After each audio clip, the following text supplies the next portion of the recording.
Get the cops checked everywhere. Other side of the road, bushes, trees. If she was ejected from the bus, she could be 40, 50 feet in any direction. I need some help!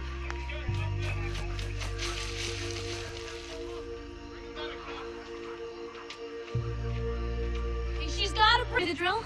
The fire truck had one. What's going on? Her pupil's blown. She has a subdural hematoma causing increased intracranial pressure. If I don't alleviate it now, there's no way she makes it to the hospital alive.